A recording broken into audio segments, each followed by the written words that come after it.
শেফালি দি, ও শেফালি দি, দেখলে দেখলে মাগিদের সাজের বাহার দেখো। পঞ্চমী পুজো গো দিদি। ওই যে তোমাদের পাড়া শ্যামলদার মেয়ে, ওই দেখো, ওই যে শ্যামলদার মেয়ে বগল কাটা ব্লাউজ পড়েছে। গা ঝুলে যায় আমার দেখলে একদম। মাগিদের সাজের বাহার কি। আমার মেজো ভাসুরের ওই ছোট্ট মেয়েটাকে, 2 বছরের মেয়ে, শাড়ি পরিয়ে রাস্তায় ছেড়ে দিয়েছে। যদি ডিগবাজি খেয়ে পড়ে যায় তাহলে তুই বলো কি হবে, বলো তো। সব ওই বাপ মায়ের জন্যই এইসব হচ্ছে, জানো। বাপ মায়ের কোনো একটা শিক্ষা দীক্ষা নেই, এই নেই। তোমাদের পাশের বাড়ি মান্তুকে আবার দেখলাম যে একটা ছেলে আবার বাইকে পিছনে বসিয়ে নিয়ে যাচ্ছে। আমি বলবো নাই ভেবেছিলাম তোমাকে।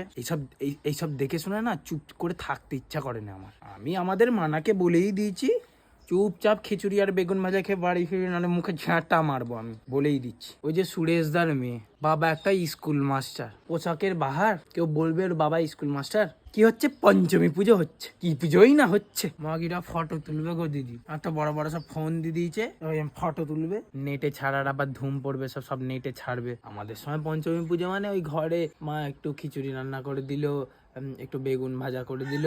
আমাদের সময় এত বাহার থাকে না, যাই বলো। ও মা গো, ও দিদি, এই তোমার মেয়ে গো কোন ছেলের সাথে যাচ্ছে গো?